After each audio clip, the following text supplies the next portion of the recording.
Bonjour, je suis Jean-Pierre Gou et je vais vous raconter une autre histoire de l'humanité et de la Terre.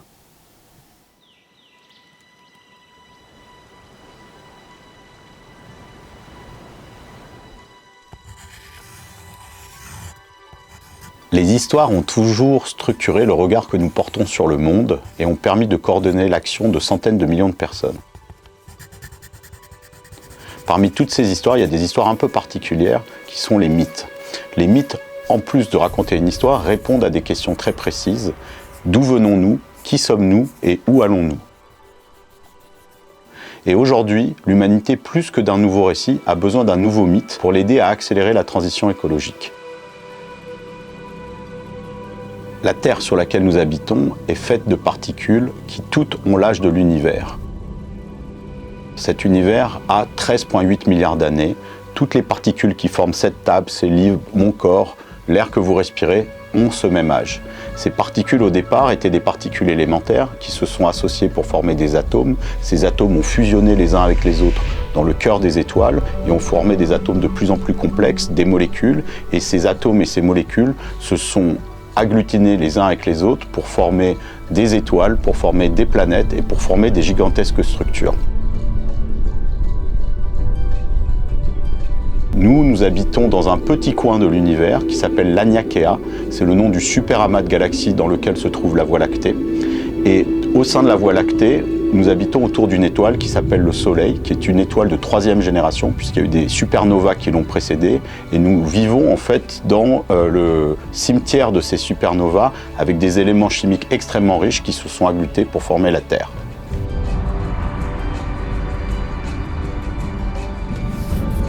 Pour répondre à cet indomptable désir de se connaître soi-même, des réactions chimiques sur la Terre se sont agencées de façon à ce qu'elles arrivent à s'auto-entretenir.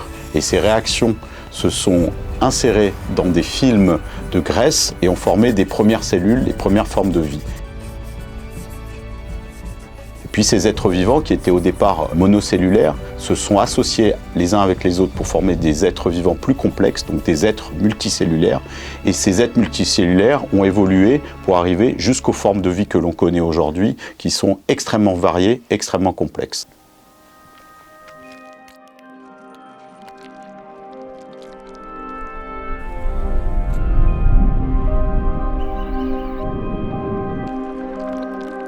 Ces formes de vie, elles étaient exposées à toutes les péripéties cosmiques auxquelles la Terre est soumise et de façon à préserver les conditions de vie qui permettent à la vie de se maintenir, il y a eu une création encore plus complexe qui a émané de ces formes de vie, une biosphère. Et cette biosphère, elle est résultante de toutes les interactions entre toutes les espèces et c'est elle qui subvient aux besoins de la vie et qui protège la vie. Nous sommes tous des enfants de la biosphère et nous participons tous à la vie de la biosphère. Au sein de cette biosphère, il y a quelques millions d'années, une créature un peu particulière a émergé, les premiers hominidés, les premiers australopithèques. Une créature qui avait comme particularité d'être adaptée à rien et qui a dû s'adapter pour survivre dans ce monde. Et c'était une créature qui avait deux caractéristiques. Une, c'est une très grande curiosité et l'autre, une très grande vulnérabilité. Et c'est ça qui a fait à la fois les faiblesses et le succès d'Homo sapiens qui a, en quelques millions d'années, conquis toute la Terre. Il y a aussi, dans l'histoire de l'humanité, une grande histoire de l'élévation. C'est-à-dire que l'humanité a réalisé probablement un des rêves de la biosphère qui était de pouvoir se voir elle-même. Et pour ça, il a fallu des milliers d'années d'évolution technique et sociale pour permettre à des humains de développer les technologies qui permettent de s'extraire de la Terre et de se voir enfin nous-mêmes. L'humanité a un rôle très particulier dans l'éveil de la conscience planétaire, d'être conscient qu'on vit sur cette planète, mais dans l'éveil de la conscience planétaire de la Terre elle-même. Depuis 20 000 ans, l'humanité est présente sur tous les continents et est devenue une espèce planétaire.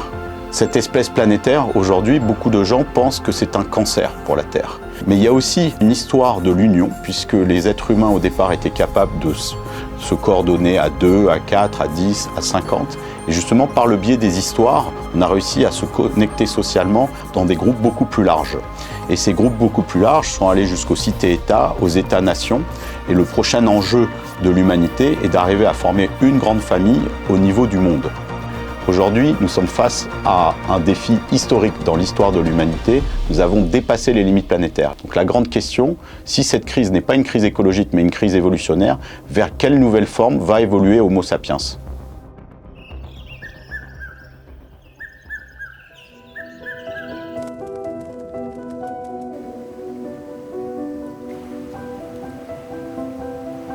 Quand on regarde rétrospectivement l'histoire de l'univers avec les connaissances que l'on a accumulées, on se rend compte qu'il évolue vers toujours plus de conscience, de complexité et de beauté. Et pour évoluer, l'univers fait des sauts en complexité. Sur Terre, on en a vu plusieurs de ces sauts en complexité, notamment quand on est passé du stade monocellulaire à multicellulaire et quand tous les êtres multicellulaires sont mis à coopérer pour créer une biosphère.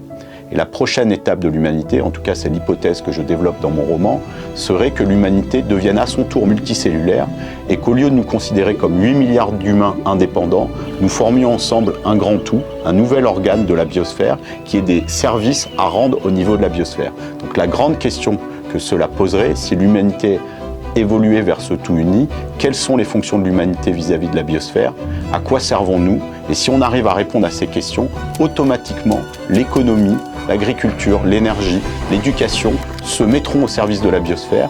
Et un des grands problèmes qu'a aujourd'hui l'humanité, c'est qu'elle n'a pas pris conscience d'elle-même en tant que tout.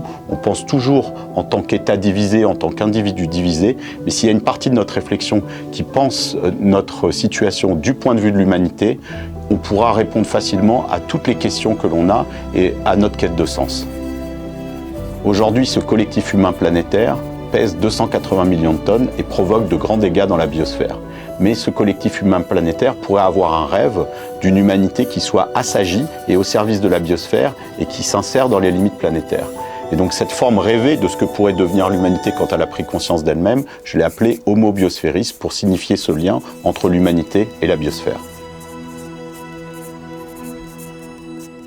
Si nous sommes effectivement dans ce moment de l'humanité où l'humanité deviendrait multicellulaire et irait vers Homo Biosphéris, c'est un moment absolument déterminant dans notre histoire et on a besoin d'un nouveau mythe fondateur pour raconter d'où vient l'humanité, qu'est-ce qu'elle est aujourd'hui et comment elle pourrait former ce collectif humain planétaire conscient et inséré dans la biosphère. Et c'est ça que j'ai voulu raconter dans mon roman Révolution bleue, qui est justement le récit du mythe de la fondation d'Homo Biosphéris.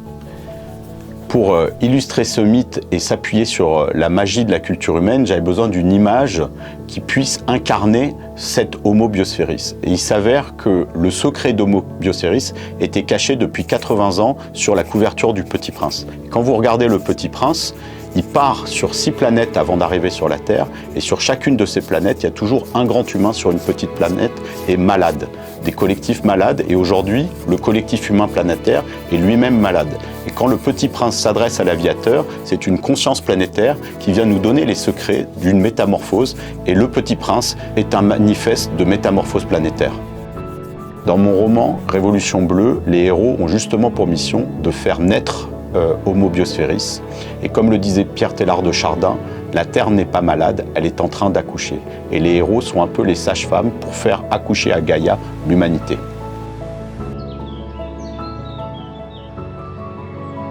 La Révolution bleue est le processus de métamorphose d'Homo sapiens vers Homo Biosphéris. C'est l'histoire de cette métamorphose avec toutes les difficultés au niveau individuel et collectif que l'humanité rencontrera pour réussir cette grande métamorphose. Mais l'élément clé de la Révolution bleue, en plus de ces deux piliers, l'enthousiasme et la créativité, c'est l'amour. Le cœur est l'organe qui va nous permettre de devenir multicellulaire et de considérer que l'autre, c'est nous-mêmes avec une autre vie. En écrivant ce roman, j'avais envie d'inviter le lecteur ou la lectrice à changer de regard sur la Terre et sur l'humanité. Et aussi de nous inciter à nous engager et de participer à ce grand mouvement de métamorphose et peut-être de participer à la grande création d'Homo Biosphéris. Et toi, es-tu prêt pour la Révolution bleue ?